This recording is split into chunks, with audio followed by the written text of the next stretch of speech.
اعوذ باللہ من الشیطان الرجیم بسم اللہ الرحمن الرحیم لقد جاءکم رسول من انفسکم عزیز علیہ ما عنتم حریص علیکم بالمؤمنین رؤوف الرحیم صدق اللہ مولانا العظیم ان اللہ وملائکتہ یصلون علی النبی یا ایہا الذین آمنوا صلوا علیہ وسلموا تسلیما بلغ العلا بکمالہ کشف الدجی بجمالہ بلغ العلا بکمالہ کشف الدجی بجمالہ بلغ العلا بکمالہ کشف الدجی بجمالہ حسنت جمیع خصالہ۔ خالق کائنات عز و جل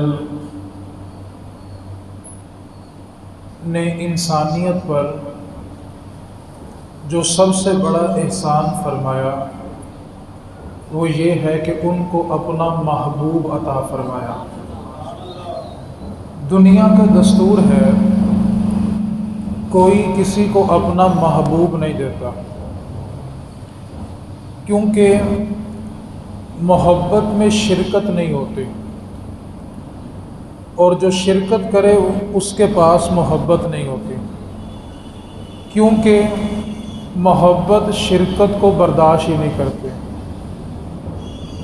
کائنات کا دستور یہ ہے اگر ایک شخص کے چاہنے والے دو ہو جائیں تو ان کا آپس میں تکرار اور جھگڑا رہتا ہے۔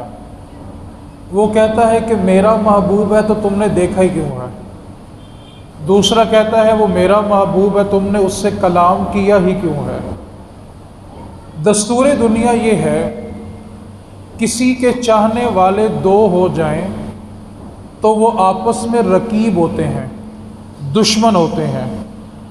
ہر کسی کا تقاضا یہ ہوتا ہے کہ یہ محبوب میرا ہے تو دوسرا اس کی طرف دیکھے بھی نہ، یہ دنیا کا دستور ہے۔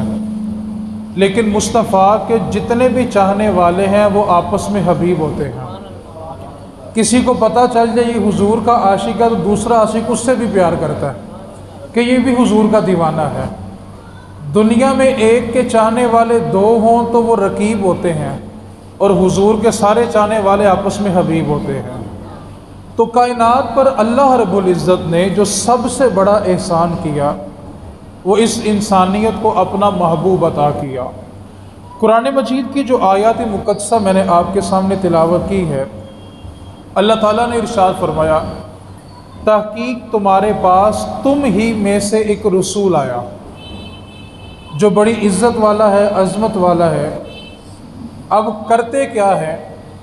اللہ تعالیٰ نے فرمایا کہ اے انسانوں تمہارا مشکل میں پڑنا ان پر گراں گزرتا ہے، پریشان امتی ہے لیکن تکلیف حضور کو ہو رہی ہے، پریشان امتی ہے اور اذیت حضور کو ہو رہی ہے۔ یہ اللہ تعالیٰ فرما رہا ہے کہ جب تم مشکل میں پڑتے ہو تو ان پر یہ بات گراں گزرتی ہے، اور وہ مومنوں کے بارے میں بڑے رحیم ہیں۔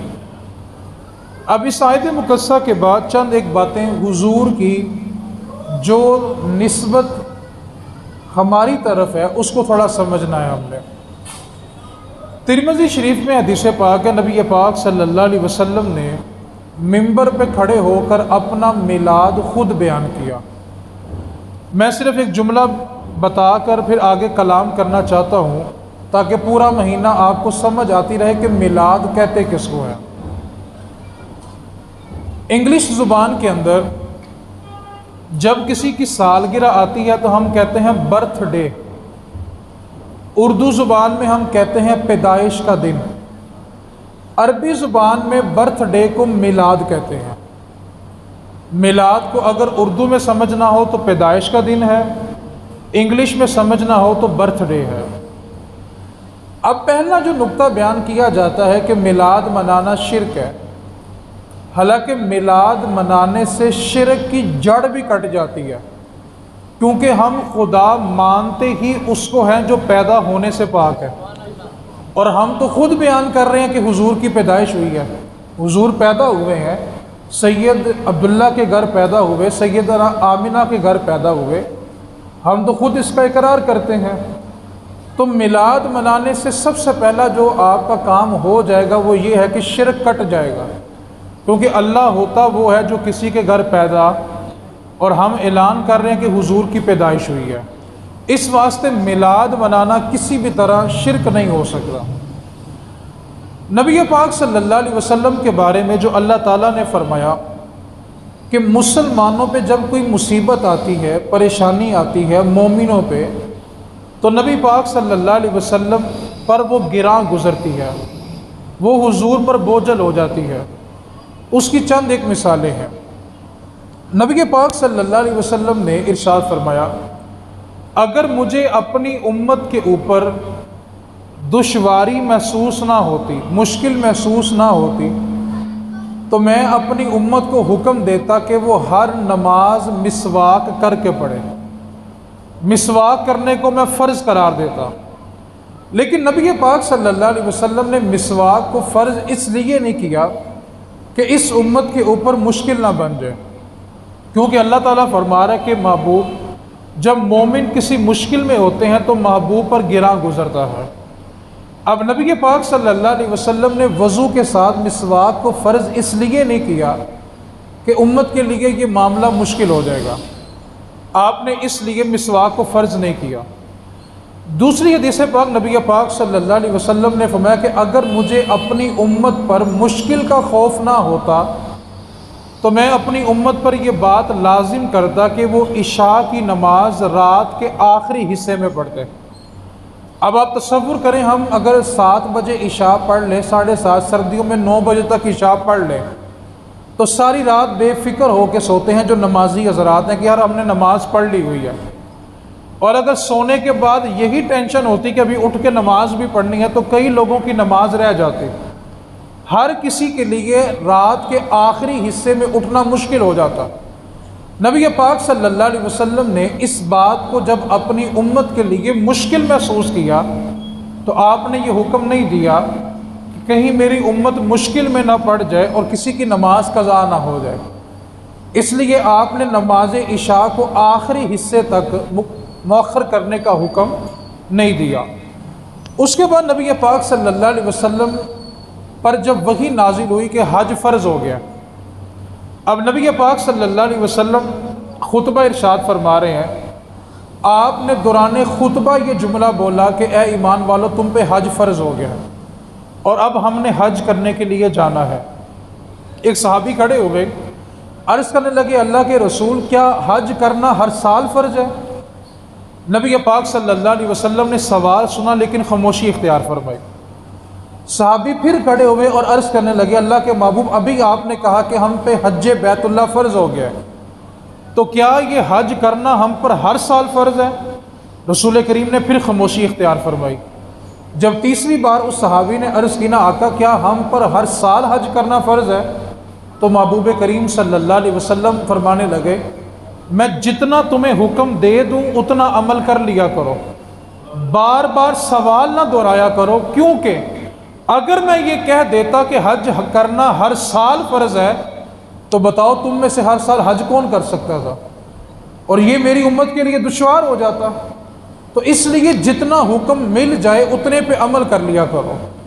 بنی اسرائیل کی جو تباہی تھی اس کی ایک بنیادی وجہ یہ تھی کہ بنی اسرائیل کی قوم سوال کثرت کے ساتھ کرتی تھی۔ سورہ بقرہ کے اندر اللہ تعالیٰ نے اس کو تفصیل سے ذکر کیا، حالانکہ بنی اسرائیل کو صرف اتنا حکم ملا تھا کہ ایک گائے لو اس کو ذبح کر دو۔ اب بنی اسرائیل کو حکم یہ تھا کہ تم نے ایک گائے ذبح کرنی ہے۔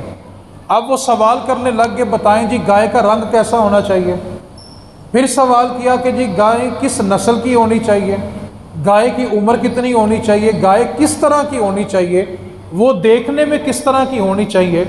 تو جتنے وہ سوال کرتے گئے اتنی ان پر پابندیاں لگتی گئی، اور پھر ان کو گائے تلاش کرنے میں کئی عرصہ بیت گیا، اور ایک طویل عرصے کے بعد جا کر ان کو وہ گائے ملی جس کو اللہ تعالیٰ نے ذبح کرنے کا حکم دیا تھا۔ تو جو کثرت سوال ہوتا ہے وہ بندے پر مشکلات کو بڑھا دیتا ہے۔ حکم یہ ہے کہ جب تمہیں کوئی بڑا حکم دے دے، جتنی بات وہ کہہ دے اتنے پہ عمل کر لو، کیونکہ جب تم اس میں سوال کرو گے تو اگلا حکم پھر نافذ ہو جائے گا، پھر سوال کرو گے تو اگلا حکم پھر نافذ ہو جائے گا۔ تو نبی پاک صلی اللہ علیہ وسلم نے ارشاد فرمایا کہ میں جتنی بات تم سے کہہ دیا کروں تم اتنی بات پر عمل کر لیا کرو، کیونکہ اگر میں یہ کہہ دیتا کہ ہاں حج کرنا ہر سال ہی فرض ہے تو بتاؤ یہ میری امت پر دشوار ہوتا کہ نہ ہوتا۔ اس لیے نبی پاک صلی اللہ علیہ وسلم اپنی امت کے بارے میں بڑے حساس ہیں۔ امت پر کوئی مشکل آئے تو وہ نبی پاک صلی اللہ علیہ وسلم کی طبیعت پر گراں گزرتی ہے۔ نبی پاک صلی اللہ علیہ وسلم کے پاس ایک فرشتہ حاضر ہوا۔ اس فرشتے نے آ کر عرض کی کہ اللہ تعالیٰ نے آپ کے لیے 3 سوالات کی اجازت رکھی ہے، آپ 3 سوالات کوئی بھی کر لیں اللہ تعالیٰ فوری آپ کو عطا کر دے گا۔ اب نبی پاک صلی اللہ علیہ وسلم کو جب یہ پیغام ملا کہ 3 سوال ہیں اور جو بھی کہا جائے گا فوری قبول ہوگا، نبی پاک صلی اللہ علیہ وسلم نے 2 سوالات دنیا میں مانگ لیے اور ایک آخرت کے لیے رکھ لیا۔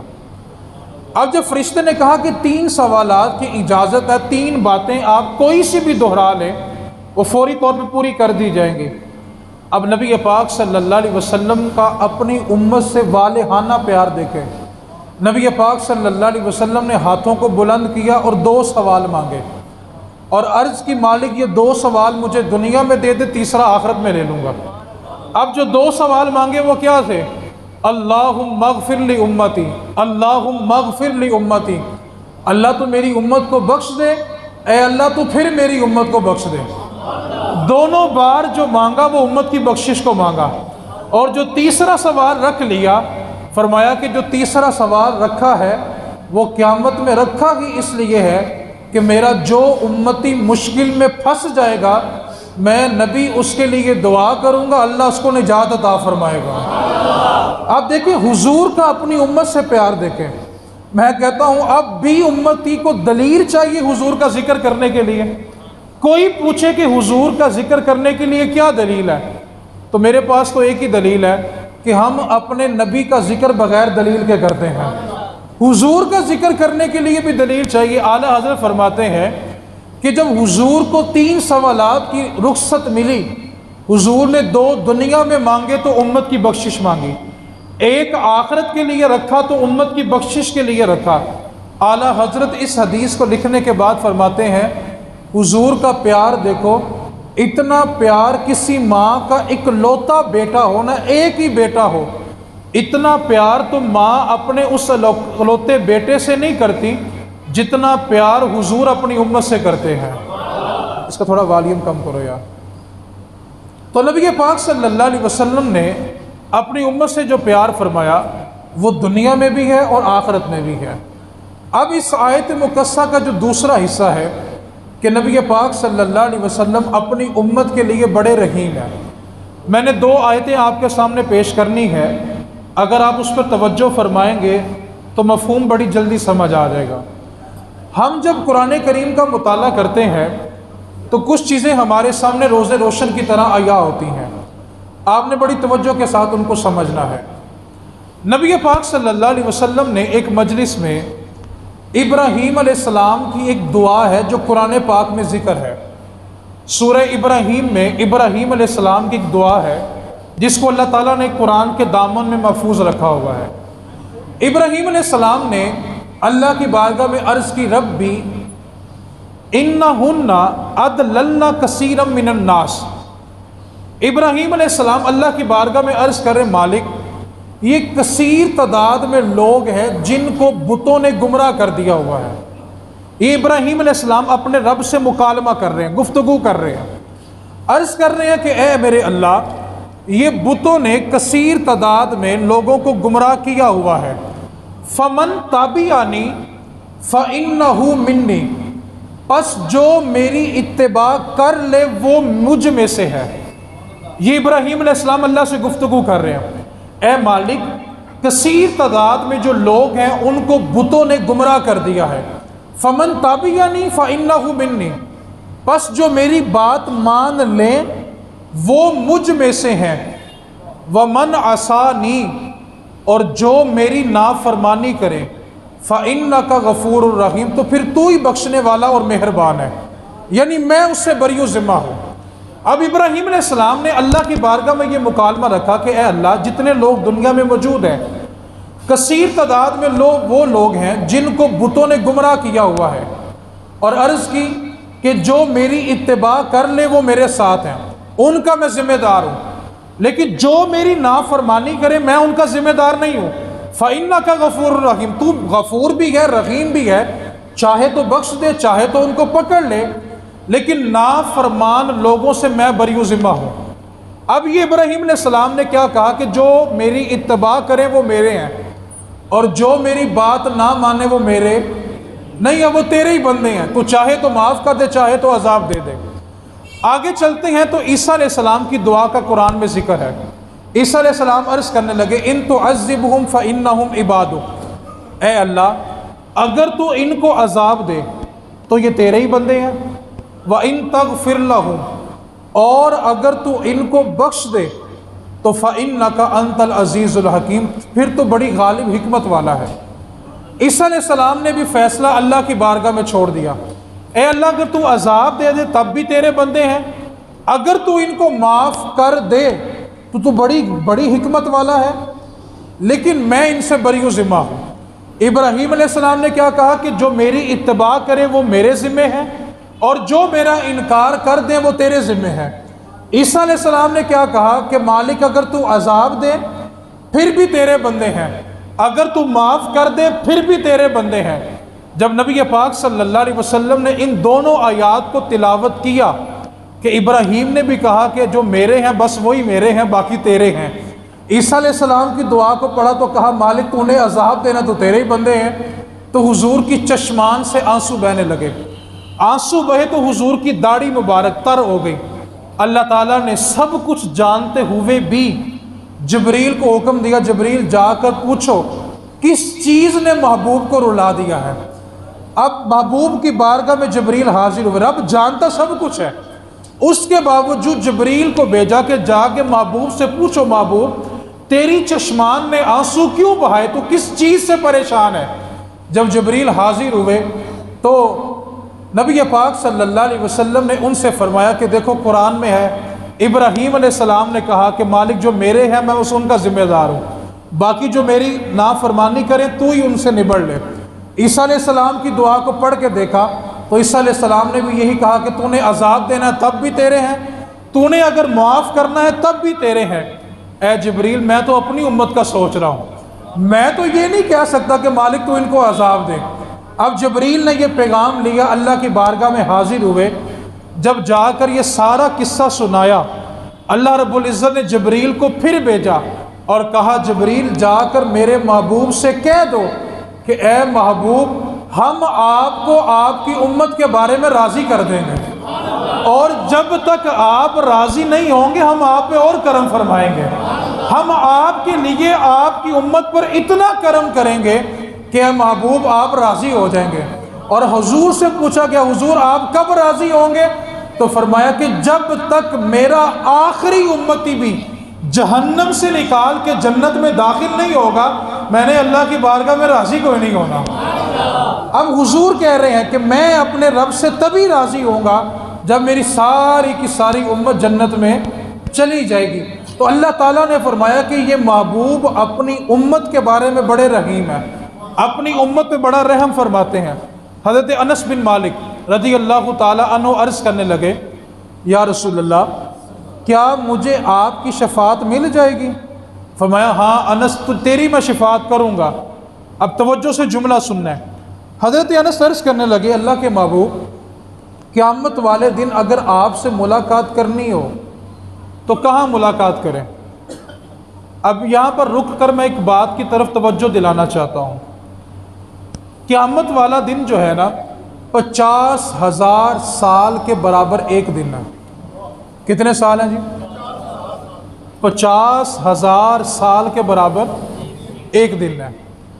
اب میدان معاشر میں نقشہ کچھ یوں ہوگا زمین سے جو آسمان کا فاصلہ نا سورج کا 4000 مہینوں کا سفر ہے سورج تک جانا ہو تو۔ اب سورج سوا نیزے پہ ہے، زمین تانبے کی ہے، انسان اپنے پسینے میں ڈوب رہا ہے، نفسا نفسی کا عالم ہے۔ اور آپ جانتے ہیں اس وقت ماحول کیا ہوگا؟ ہر بندہ سر اٹھا کے حضور کو ڈھونڈ رہا ہوگا۔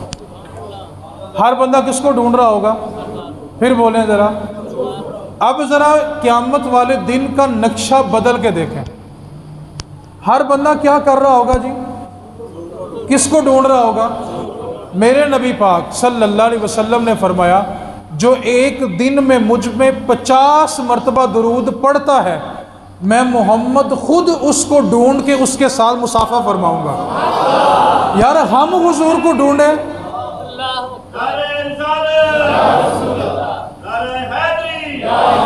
ایک ہے ہم حضور کو ڈھونڈیں اور ایک ہے حضور ہمیں ڈھونڈ رہے ہیں۔ یار ہم حضور کو ڈھونڈنے تو بڑی مشکل ہو جائے گی، اور جس پہ نظر مصطفیٰ کی پڑ گئی، مجھ پہ محشر میں نصیر ان کی نظر پڑ ہی گئی۔ یار جب حضور ڈھونڈ لیں گے تو پھر بات مشکل ہی کوئی نہیں رہے گی۔ حضرت انس بن مالک عرض کرنے لگے حضور آپ سے ملنا ہو قیامت والے دن میدان محشر میں تو کہاں آئے؟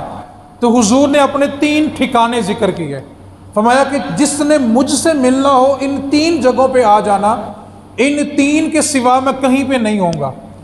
آپ توجہ سے حدیث سنیں گے تو آپ کو لطف آئے گا۔ عرض کی آقا بتائیں پہلا ٹھکانہ کیا ہے جہاں پر آپ سے ملاقات ہو جائے؟ نبی پاک صلی اللہ علیہ وسلم نے فرمایا کہ اگر کسی نے مجھ سے ملاقات کرنی ہو تو پل صراط پہ آ جائے۔ آقا آپ وہاں پہ کیا کر رہے ہوں گے؟ فرمایا جو میرے امتی کٹ کٹ کے گر رہے ہوں گے میں ان کو تھام رہا ہوں گا۔ اب حضور کے سامنے حضور کی امت پل صراط کراس کر رہی ہے۔ پل صراط جو ہے نا یہ ایک پل ہے جو جہنم کے اوپر بچھایا جائے گا، ایک بال سے زیادہ باریک ہوگا اور تلوار کی داس سے زیادہ تیز ہوگا، اور بالکل جہنم کے اوپر بچھایا جائے گا۔ نیچے جہنم ہے، اس کے شعلے لپک رہے ہیں، اور اس کے اوپر پل صراط بچھایا جائے گا، اور کچھ لوگ بجلی چمکنے کی طرح گزر جائیں گے، کچھ لوگ تیز تیز چل کے گزر جائیں گے، کچھ گرتے ہیں تھمتے ہیں، گرتے ہیں تھمتے ہیں، اس صورت میں گزر جائیں گے۔ عرض کی آقا آپ سے ملنا ہو تو کہاں آئے؟ فرمایا جس نے مجھ سے ملنا ہے پل صراط پہ آ جائے۔ پل صراط پہ اس سے ملاقات ہوگی۔ اگلا جملہ آقا اگر وہاں پر ملاقات نہ ہو تو پھر فرمایا جہاں پر میری امت کے نامہ اعمال تل رہے ہوں گے، میزان لگا ہوگا، وہاں پر آ جائے، وہاں پر ملاقات ہو جائے گی۔ میزان بھلا کتنا بڑا ہے؟ ہر بندے کے نامہ اعمال کے نا 99 رجسٹر ہوں گے۔ ہر بندے کے کتنے رجسٹر ہیں جی؟ اور رجسٹر بھلا کتنا بڑا؟ میرے محبوب نے فرمایا مشرق سے لے کے مغرب تک اور زمین سے لے کے آسمان تک اتنا ایک رجسٹر ہے، اور 99 رجسٹر ہر بندے کے بھرے ہوں گے، کیونکہ اللہ کا قرآن کہہ رہا ہے ما یلفظ من قول الا لدیہ رقیب عتید، تمہاری زبان سے جو کچھ بھی نکلتا ہے فرشتے اس کو لکھ رہے ہیں۔ حتیٰ کہ اگر بندہ درد کے ساتھ اف بھی کرتا ہے تو یہ اف بھی اس کے نامہ اعمال میں لکھی جا رہی ہے، جو اس کی زبان سے نکل رہا ہے وہ لکھا جا رہا ہے۔ اب حضور نے فرمایا جس نے مجھ سے ملنا ہو وہ میزان پہ آ جائے جہاں میری امت کے نامہ اعمال تل رہے ہوں گے۔ آقا اگر وہاں بھی ملاقات نہ ہو تو فرمایا پھر حوض کوثر پہ آ جانا، میں وہاں پر اپنے امتیوں کو جام بھر بھر کے پلا رہا ہوں گا۔ اور یہاں میرے محبوب نے فرمایا ساری امت کو میں جام جو ہے وہ پیالے بھر بھر کے دوں گا، لیکن جب میری امت کے باعمل علماء آئیں گے تو ان کو حوض کوثر کا جام پیالوں میں نہیں ملے گا، بلکہ میں مصطفیٰ اپنے چلو بھر بھر کے ان کو جام پلاؤں گا، حضور کے چلوؤں سے جام ملے گا۔ اب حضور نے یہ 3 ٹھکانوں کو ذکر کر دیا، پل صراط پر ملاقات کر لینا، حوض کوثر میں ملاقات کر لینا، یا پل صراط پہ آ جانا۔ اب سوال یہاں پیدا ہوتا ہے پل صراط سے جو حوض کوثر کا فاصلہ ہے 1 مہینے کا ہے، حوض کوثر سے جو میزان کا فاصلہ 1 مہینے کا ہے۔ اب مجھے بتائیں ایک ہی وقت میں حضور کو کسی نے پل صراط پہ پکارا، اسی لمحے کسی نے حضور کو حوض کوثر میں پکارا، اسی لمحے حضور کو کسی نے میزان پر پکارا۔ اب حضور کی ذات تو ایک ہی ہے، تو بتاؤ میلوں کا مہینوں کا فاصلہ ہے۔ اس لیے تو کہتے ہیں قیامت صرف اس لیے انعقاد کی جائے گی کہ شان محبوبی دکھائی جائے گی، صرف بتایا جائے گا کہ میرے محبوب کی شان کا عالم کیا ہے۔ اب نبی پاک صلی اللہ علیہ وسلم نے اس امت پہ جو کرم فرمایا، اب نبی پاک صلی اللہ علیہ وسلم کی بارگاہ میں فرشتہ حاضر ہوا، آ کر عرض کرنے لگا کہ اللہ تعالیٰ نے آپ کو اختیار دیا ہے، یا تو آپ آدھی امت بخشوا لیں، ابھی دعا کریں آپ کی آدھی امت بخشی جائے گی، یا پھر آپ شفاعت کو قبول کر لیں۔ اب تصور کریں اگر امت کے اندر، مثال دے رہا ہوں، 10 ارب انسان ہیں، صرف ایک ہاتھ اٹھانا تھا اور آدھی امت بخشی جاتی، باقی آدھی امت کا حساب و کتاب ہو جاتا۔ نبی پاک صلی اللہ علیہ وسلم نے فرشتے سے کہا کہ میں نے شفاعت کو منظور کیا ہے، آدھی امت کی جو بخشش ہے اس کو قبول نہیں کیا۔ اب جب نبی پاک صلی اللہ علیہ وسلم نے یہ بات صحابہ کو بتلائی تو صحابہ نے عرض کیا کہ آپ آدھی امت کی بخشش ہی مانگ لیتے۔ تو نبی پاک صلی اللہ علیہ وسلم فرمانے لگے صحابہ آدھی امت تو بخشی جاتی، بتاؤ باقی آگے امت کا کیا کرتا؟ اس کو چھوڑ دیتا، اس کی بخشش کا سامان نہیں کرتا؟ پھر آقا ہوگا کیا؟ کہا میں نے شفاعت کو قبول ہی اس لیے کیا ہے، جب تک میرا آخری امت جنت میں جانا نہیں ہے میں نے شفاعت کرتے ہی رہنا ہے۔ نبی پاک صلی اللہ علیہ وسلم اس امت کے اوپر رحیم بھی ہیں، رعوف بھی ہیں۔ آگے نبی پاک صلی اللہ علیہ وسلم کی بارگاہ میں ایک جملہ بول کے گفتگو سمجھانا چاہتا ہوں۔ آج انٹرنیٹ کے اوپر اور گلی محلوں میں آپ کثرت کے ساتھ ایک جملہ سنتے ہوں گے کہ ڈائریکٹ اللہ سے مانگو۔ کیا سنتے ہوں گے جی؟ ذرا آستہ بولو، پریشان تو نہیں ہوگا ذرا؟ باہر والے سپیکر پہ کون بول رہا ہے؟ باہر والے سپیکر پہ کون بول رہا ہے؟ تو ٹینشن کیوں ہونی چاہیے؟ کیا سنتے ہیں جی؟ ڈائریکٹ۔ مجھے ایک بات بتائیں، جتنے بھی انسان دنیا میں موجود ہیں کیا کسی نے رب کو دیکھا ہے؟ بولے تو صحیح یاد، جلدی جلدی بولے، ٹائم تھوڑا رہ گیا۔ کسی نے رب کو نہیں دیکھا، لیکن جملہ کیا سنتے ہیں؟ ڈائریکٹ۔ پھر بولیں۔ اب سوال ایک کافروں نے بھی کیا، میں اس کی تھوڑی سی وضاحت کر دوں پھر آگے چلوں۔ یونیورسٹی پڑھنے والے بچے کچھ نظر آ رہے ہیں مجھے۔ آج کل یونیورسٹیوں میں جو پروفیسر پڑھاتے ہیں نا، ان میں سے کئی پروفیسر وہ ہیں جو خدا کو خدا نہیں مانتے، وہ ملحد ہیں، جو خدا کے وجود کے منکر ہیں۔ وہ ان کا عقیدہ یہ ہوتا ہے کہ جو طاقت ہے وہ انسان کی اپنی طاقت ہے، خدا کا وجود ہی نہیں ہے۔ وہ سوال یہ بناتے ہیں کہ دنیا میں جتنے بھی مذاہب ہیں، اس وقت 4200 کے قریب مذہب دنیا میں موجود ہیں، 4200 سے 4300 کے درمیان۔ ہر مذہب کا بندہ جب اپنے اپنے خدا کی عبادت کرتا ہے تو وہ اپنے خدا کو دیکھتا ہے، پھر اس کی عبادت کرتا ہے۔ مسلمان واحد ایک قوم ہے جس نے خدا کو دیکھا نہیں ہے اور سجدہ ریز ہو جاتی ہے۔ گائے کو پوجنے والے گائے کو دیکھتے ہیں پھر عبادت کرتے ہیں، آگ کو پوجنے والے آگ کو دیکھتے ہیں، ستاروں کو پوجنے والے ستاروں کو، سورج کو پوجنے والے سورج کو۔ ہر مذہب کا بندہ اپنے معبود کو دیکھتا ہے پھر اس کی عبادت کرتا ہے۔ مسلمان جو ہیں انہوں نے اپنا خدا دیکھا نہیں ہے، یہ پھر بھی اس کی عبادت کرتے ہیں۔ تو وہ کہتے ہیں کہ مسلمانوں کے پاس کیا دلیل ہے کہ ان کا خدا ہے؟ باقی سب کے خدا ہیں تو نظر آتے ہیں، مسلمانوں کا خدا اگر ہے تو وہ نظر کیوں نہیں آتا؟ یہ سوال تھا ان کا۔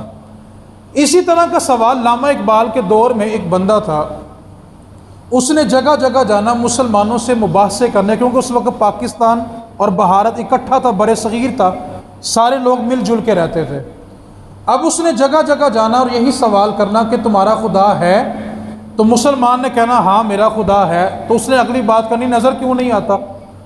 اب مسلمانوں نے کہنا قرآن کہتا ہے، حدیث کہتے، میں قرآن حدیث کو مانتا ہی نہیں ہوں، مجھے بتاؤ خدا ہے تو نظر کیوں نہیں آتا؟ اگر یہی سوال یونیورسٹی کے بچوں سے کیا جائے تو بچے پریشان، گھر آ کے ماں باپ سے کریں تو ماں باپ نے جب خود نہیں پڑھا تو بچوں کو کیا سمجھائیں؟ پھر نتیجہ کیا نکل رہا ہے؟ لوگ بے دین ہوتے چلے جا رہے ہیں۔ اب اس بندے نے جگہ جگہ یہ سوال کرنا کہ خدا ہے تو نظر کیوں نہیں آتا؟ ایک دن نا وہ سیال کوٹ کی گلی سے گزر رہا تھا، علامہ اقبال کے محلے سے، تو سامنے سے ایک مسلمان آ رہا تھا، کہنے لگا مسلح بات سن۔ اس نے کہا تم مسلمان ہے؟ مسلح ہے؟ اس نے کہا ہاں میں مسلمان ہوں۔ اس نے کہا تمہارا خدا ہے؟ تو مسلمان نے کہا ہاں ہمارا خدا ہے۔ تو وہ کہنے لگا پھر وہ نظر کیوں نہیں آتا؟ وہ مسلمان تھوڑا سمجھدار تھا، اس سے کہنے لگا یار تو ایسا کر، یہ گلی باہر نکل، تھوڑا ادھر مڑنا تو سامنے نا علامہ اقبال کا گھر ہے، اقبال سے جا کے پوچھ کہ خدا ہے تو نظر کیوں نہیں آتا، وہ تجھے سمجھائے گا کہ خدا ہے تو نظر کیوں نہیں آتا۔ اب اقبال بھی تو اقبال تھا نا، بندہ اقبال یوں ہی تو نہیں بن جاتا نا۔ علامہ اقبال اکثر کلاس میں نا لیٹ جاتے تھے، تو ایک دن استاد کہنے لگا اقبال تم دیر سے آتے ہو، تو اقبال کہنے لگا استاد جی اقبال دیر سے ہی آتا ہے، اقبال جلدی نہیں آیا کرتا۔ اور اقبال کی ذہانت کیا تھی، علامہ اقبال نا ایک دن گلی سے گزر رہے تھے تو ایک ہندو لڑکی نا چھت پہ کپڑے ڈال رہے تھے، تو علامہ اقبال بار بار اس کو یوں دیکھیں، سر نیچے کریں، پھر دیکھیں، پھر نیچے کریں۔ وہ لڑکی بھی جو پڑھی لکھی تھی کہنے لگی اپنے سے اونچا، کیونکہ وہ چھت پہ کھڑی تھی اور اقبال زمین پہ نیچے گلی میں چل رہے تھے، لڑکی کہنے لگی اپنے سے اونچا جو صنم دیکھتے ہیں زندگی میں رنج و علم دیکھتے ہیں، اپنے سے اونچا جو صنم دیکھتے ہیں، جس کو امیر ہونے کا شوق ہو اور بڑے گھر شادی کر لے رج کے ذلیل ہوتا ہے، اپنے سے اونچا جو صنم دیکھتے ہیں زندگی میں رنج و علم دیکھتے ہیں۔ اب اقبال بھی تو اقبال تھا نا، اقبال کہنے لگا نہ تجھ سے نہ تیری صورت سے غرض ہے، ہم تو مصور کا قلم دیکھتے ہیں۔ اب اقبال تھا، اب اس بندے کو کہا کہ جا کے تو اقبال سے پوچھ کہ خدا ہے تو نظر کیوں نہیں آتا۔ اقبال بہت بڑا عاشق رسول تھا، اقبال سے کسی نے پوچھ لیا بتاؤ کوہ طور افضل ہے کہ نبی پاک کا حجرہ افضل ہے؟ کوہ طور وہ جہاں موسیٰ اللہ سے ہم کلام ہوتے رہے، کوہ طور وہ پہاڑ جہاں اللہ تعالیٰ نے اپنی صفاتی تجلی کا کروڑواں حصہ نازل کیا، اللہ نے اپنا کلام بخشا موسیٰ کو۔ تو اقبال سے کسی نے پوچھ لیا اقبال آپ بتائیں کوہ طور افضل ہے یا مصطفیٰ کا حجرہ افضل ہے؟ اقبال جلال میں آگے اور کہنے لگے کوہ طور کو میرے مصطفیٰ کے حجرے سے نسبت ہی کیا ہے، میرے محبوب کے حجرے میں جو جاڑو دیا جاتا ہے، جو اس سے مٹی اڑتی ہے، کوہ طور تو اس مٹی کا مقابلہ نہیں کر سکتا، کیونکہ اس حجرے میں قدم مصطفیٰ کے لگے ہوئے ہیں۔ اب اقبال سے اس بندے نے جا کے کیا پوچھنا تھا، خدا ہے تو نظر، تھوڑا آستہ بولو نظر نہ لگ جائے کہیں، خدا ہے تو نظر، پھر بولے تھوڑا آستہ بولو کچھ نہیں ہوتا، خدا ہے تو نظر۔ اب علامہ اقبال نے نا اپنے گھر کے سہن نا پھولوں کی کیاری لگائی ہوئی تھی، صبح صبح کا وقت تھا، تو علامہ اقبال نا پانی لگا رہے تھے پھولوں کو، دروازے پہ ہوئی دستک، اس کا سوال کیا تھا کہ خدا ہے تو رو۔ علامہ اقبال کا خادم تھا، اس کا نام تھا اسلم۔ اسلم نے کھولا دروازہ، کہنے لگا جی میں نے مسٹر اقبال سے ملنا ہے۔ اسلم نے آ کر علامہ اقبال کو پیغام دیا کہ کوئی بندہ ہے آپ سے ملنا چاہتا ہے۔ بندہ دروازے سے داخل ہوا، علامہ اقبال نے یوں اس کو نظر بھر کے دیکھا، جب علامہ اقبال نے اس کو نظر بھر کے دروازے سے آتا ہوا دیکھ لیا نا، علامہ اقبال نے کلام کوئی نہیں کیا، اس کا سوال کیا تھا کہ خدا ہے تو نظر۔ علامہ اقبال نے اپنی کیاری میں سے گلاب توڑا، تازہ پھول توڑا اور آنے والے مہمان کو تحفہ دیا۔ اس نے گلاب کو سونگا، کہنے لگا اقبال خوشبو بڑی کمال ہے۔ اقبال کہنے لگا نظر نہیں آتی، اقبال کہنے لگا نظر نہیں آتی۔ بندہ سمجھ گیا کہ خدا ہے لیکن نظر، درد ہوتا ہے لیکن نظر، گرمی محسوس ہوتی ہے لیکن نظر، سردی محسوس ہوتی ہے لیکن نظر، اسی طرح خدا ہے لیکن نظر نہیں آتا۔ یار خدا کو چھوڑ کے اور مصطفیٰ کا در چھوڑ کے کوئی بندہ کہے میں صراط مستقیم کو پالوں گا، ایسا نہیں ہوگا۔ آپ دیکھیں جتنے بھی انبیاء تشریف لائے، سب سے جب ان کی امت نے پوچھا نا خدا ہے، تو سب انبیاء نے ایک ہی جواب دیا، ہاں ہمیں جبریل نے بتایا ہے کہ خدا ہے، اس کی طرف سے ہم پر وحی آتی ہے۔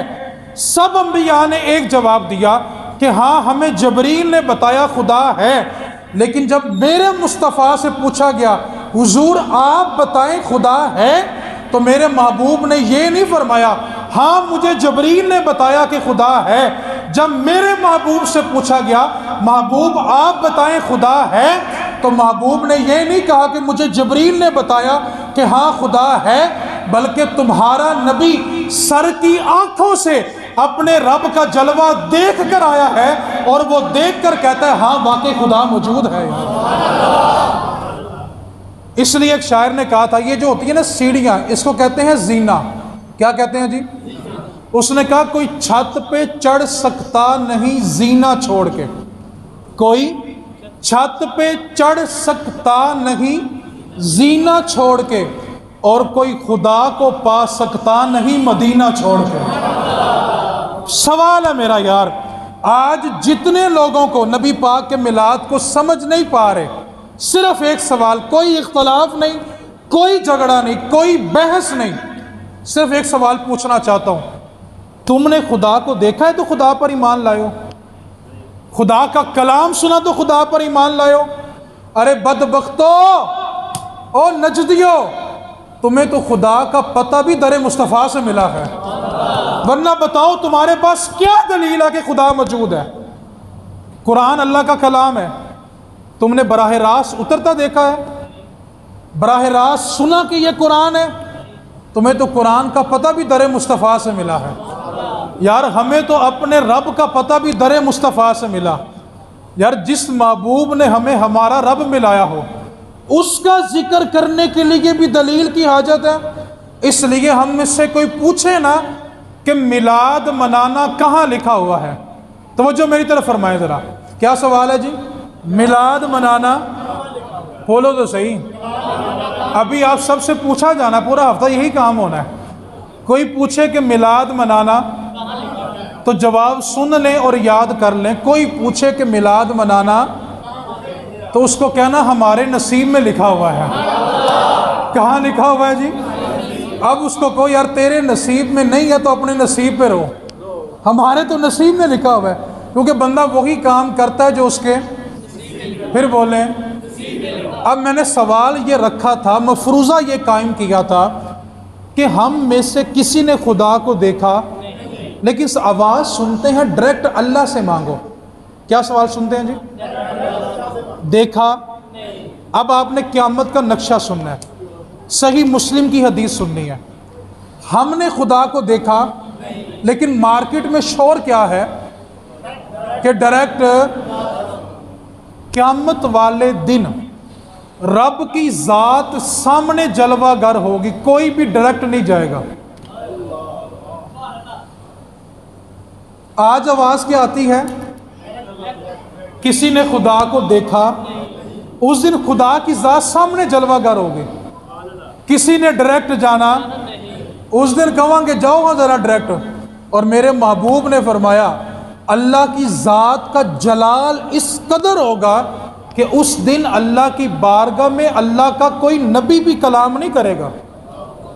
سب سے پہلے جس نے رب سے کلام کرنا ہے وہ تیرا میرا نبی مدینے والا سرکار ہے۔ سب سے پہلے حضور نے اللہ سے کلام کرنا ہے۔ آج کہتے ہو ڈائریکٹ ڈائریکٹ ڈائریکٹ، اور ظالم خدا کو تو دیکھا ہی نہیں ہے، اس دن تو خدا کی ذات سامنے جلوہ گر ہوگی۔ آپ نبی پاک کی حدیث سنیں، نبی پاک صلی اللہ علیہ وسلم صحابہ، قیامت والا دن ہوگا نا، آدم علیہ السلام سے لے کے آخری فرد تک سارے انسان مل کے آدم علیہ السلام کی بارگاہ میں جائیں گے اور کہیں گے آپ ابو البشر ہیں، ساری انسانیت کی باپ ہے، آپ ہماری سفارش کریں۔ آدم علیہ السلام فرمائیں گے نہیں، آج میں نہیں، اذهبوا الی غیری، آج کسی اور کی طرف جاؤ۔ یہ جو کہتے ہیں نا تم غیر اللہ کرتے ہو، نبی کا دنیا میں آنے کا بنیادی مقصد ہی توحید ہوتا ہے، کہ نبی کا مقصد یہ ہے کہ تم نے بندوں کو رب سے ملانا ہے، توحید بیان کرنی ہے۔ اور قیامت والے دن سارے نبی کہیں گے اذهبوا الی غیری، آج کسی اور کی طرف جاؤ۔ حالانکہ نبی کو تو کہنا چاہیے سامنے خدا کی ذات جلوہ گر ہے، اللہ کی طرف جاؤ۔ نبی کا تو مقصد توحید بیان کرنا ہے نا۔ تم کہتے ہو شان رسالت بیان ہوگی تو توحید پہ آڑ آتی ہے، بے شرمو تم نے شان رسالت کو سمجھا ہی نہیں ہے۔ جب جبریل کہہ رہے ہیں کہ میں مصطفیٰ کی شان کو سمجھ ہی نہیں سکا، یار نوریوں کا سردار نہیں سمجھ سکا، ہم سب تو خاکی ہیں۔ اور میرے نبی نے خود فرمایا میری حقیقت کو میرے رب کے سوا کوئی جان ہی نہیں سکتا۔ اب آدم علیہ السلام کہیں گے کسی غیر کی طرف جاؤ، حالانکہ آدم علیہ السلام کو کہنا چاہیے تھا کہ تم رب کی طرف جاؤ۔ ہوتے ہوتے سب نبیوں کے پاس جائیں گے، ایک ہی جواب ملے گا، اذهبوا الی غیری، آج کسی اور کی طرف جاؤ۔ جب باری آئے گی نا عیسیٰ علیہ السلام کی، اور عیسیٰ علیہ السلام سے کہا جائے گا آپ تو روح اللہ ہیں، آپ تو مردوں کو زندہ کیا کرتے تھے، جو بنا تھے ان کو بنائی دیا کرتے تھے، آج آپ ہماری سفارش کریں۔ تو وہ بھی کہیں گے اذهبوا الی غیری، آج کسی اور کی طرف جاؤ۔ تو پوچھا جائے گا اب آپ بتائیں کس کی طرف جائیں؟ تو وہ کہیں گے اذهبوا الی محمد، اب تو محمد صلی اللہ علیہ وسلم کے پاس چلے جاؤ۔ اور آدم علیہ السلام سے لے کے سارے نبی بھی جب حضور کے در پہ آئیں گے اور آ کر سوال کریں گے حضور آپ کے پاس آ گئے، تو پھر حضور نہیں کہیں گے اذهبوا الی غیری کہ تم کسی اور کی طرف جاؤ، بلکہ حضور فرمائیں گے آنا لہا، میں تو بنایا ہی آج کے دن کے لیے گیا ہوں، آج تم نے میرے پاس ہی آنا ہے۔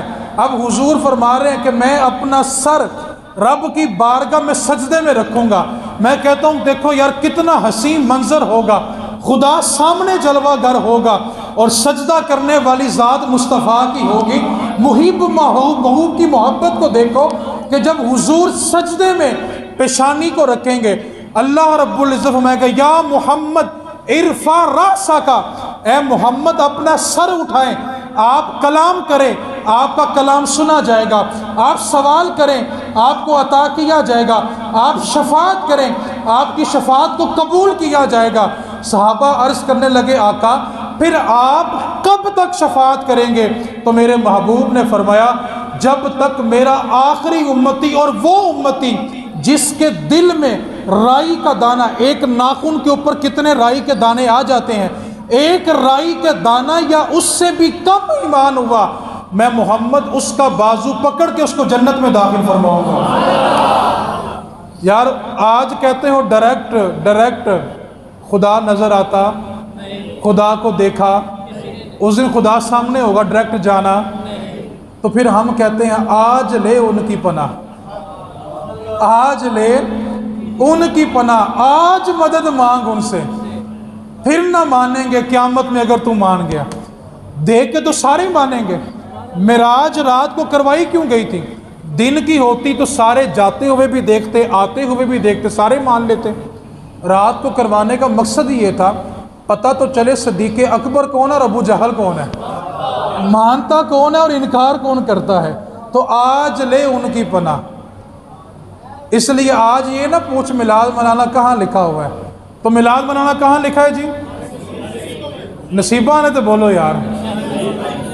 اچھا میلاد کا نام آئے نا تو سب سے پہلے ذہن میں خرچہ آتا ہے، تھوڑی سی بات اس پہ کر لے کے رہنے دیں۔ سب سے پہلے ذہن میں کیا آتا ہے جی؟ پھر بولو۔ ماڑا بندہ کہتا میں محفل کرا ہی نہیں سکتا، میں صرف 2 باتیں کروں گا، وقت کافی ہو گیا۔ انشاءاللہ اگلا جمعہ تو عید والے دن ہی آ رہا ہے، جشن منائیں گے تو پھر گاج باج کے منائیں گے، اور بتائیں گے نجدیوں ذکر رسول ایسے بھی ہوا کرتا ہے، ٹھیک ہے۔ محفل میلاد میں صرف ایک بات عرض کر دیتا ہوں، پھر اس پر کلام کریں گے۔ ایک جملہ بڑے ادب کے ساتھ یاد کر لیں، میرے نبی کا ذکر، کیا بولا جی میں نے؟ کسی عالم، کسی مفتی، کسی پیر، کسی صوفی، کسی نعت خوان، کسی قاری، کسی نقیب، کسی خطیب کا محتاج نہیں ہے۔ میں نے کیا بول دیا جی؟ میرے نبی کا ذکر کسی کا محتاج ہے، یہ سارے کے سارے ذکر مصطفیٰ کے محتاج ہیں۔ اس کی دلیل ہے آپ سب کہاں بیٹھے ہوئے ہیں؟ نیچے، اور مجھے آپ نے کہاں بٹھا دیا؟ یار میرے بھی 2 ہاتھ ہیں، آپ کے بھی، میری بھی 2 آنکھیں ہیں، آپ کی بھی، زبان، کان، ناک، گلا سب کا وہی جو میرا ہے۔ میں اوپر کیوں بیٹھا؟ صرف ایک وجہ، صرف ایک۔ آپ نیچے اس لیے بیٹھے، میں اوپر بیٹھا، صرف ایک وجہ ہے کہ میری زبان اس وقت ذکر مصطفیٰ کر رہی ہے۔ تو کائنات میں جو بھی ہے وہ ذکر مصطفیٰ کا میرے نبی کا ذکر کسی کا محتاج ہے۔ اس کی دلیل ہے، جب یہ سارے نہیں تھے میرے نبی کا ذکر تب بھی تھا، اور جب یہ سارے نہیں ہوں گے میرے مصطفیٰ کا ذکر تب بھی ہوتا رہے گا۔ آئیں گے چلے جائیں گے، ذکر مصطفیٰ۔ میں یہ مثال بنتی نہیں ہے، صرف آپ کو سمجھانے کے لیے مثال دے رہا ہوں۔ ذکر مصطفیٰ سے یہ مثال بنتی، صرف دنیاوی مثال دینے کے لیے سمجھا رہا ہوں۔ وہ آپ نے چھوٹی سی ربڑ کی گیند دیکھی جس میں لائٹیں جلتی ہیں، اس گیند کو جتنا زور سے نیچے ماریں، پھر بولو ذرا، مارتے ہم اس کو کہاں پہ ہے اور وہ جاتی کہاں پہ ہے؟ یہ سارے مل کے ہر سال زور لگاتے ہیں، محفل نہیں کرنی، میلاد نہیں کرنا، اور مزے کی بات بولا کہ ہر سال بڑھتے چلا جا رہا ہے۔ آپ ربیع الاول کی رات گلی میں نکل کے دیکھیں، آپ کو ہر گلی بتائے گی حضور آ گئے ہیں، ہر گلی کا چراغا بتائے گا کہ حضور آ گئے ہیں۔ تو یہ جتنا دبانے کی کوشش کرتے ہیں، کیوں؟ میرے مصطفیٰ نے فرمایا کہ میرا دین دبنے کے لیے نہیں، دوسروں کو دبانے کے لیے آیا ہے۔ تو ذکر مصطفیٰ ہوتا رہے گا۔ میرے نبی کا میلاد کسی کا محتاج، آپ نے اپنے گھر محفل ضرور کرنی ہے، اور اگر محفل فی سبیل اللہ ہو جائے تو پھر کر لو گے؟ پھر بولو ذرا، کرنی کہ نہیں کرنی؟ Total free. سادہ سا نسخہ بھلا کیا ہے، جتنے گھر کے افراد ہیں، کیا کہا جی میں نے، جو کھانا بنا ہے سامنے رکھ کر بیٹھ جائیں، اور صرف اپنے گھر کے افراد 100 مرتبہ میرے حضور پر درود پڑھو، یہ میرے مصطفیٰ کا میلاد ہے۔ اور میں مزے کی بات بتاؤں، کئیوں کا یہ درود قبول ہو جانا ہے، اور کئیوں کا کروڑوں لگایا بھی قبول نہیں ہونا۔ کیوں؟ محفل کروانا کبال نہیں ہے، مصطفیٰ کی نظر ہو جانا کمال ہے یار، وہ چاہے کسی جھونپڑی میں ہو جائے۔ اس پر ایک واقعہ، لیکن بڑا طویل واقعہ، انشاءاللہ اگلے جمعے امید زندگی نے وفا کی تو یہیں سے شروع کریں گے۔ تو میلاد منانا کہاں لکھا ہوا ہے جی؟ پھر بولو، تو جڑا کہے نہیں منانا انہوں کے اپنا نصیب چیک کرا۔ سمجھ لگی کہ نہیں؟ رہے گا یوں ہی ان کا، رہے گا یوں ہی ان کا، رہے گا یوں ہی ان کا، اوے رہے گا یوں ہی ان کا، بڑے خاک ہو جائیں جل جانے والے، وما علینا الا البلاغ۔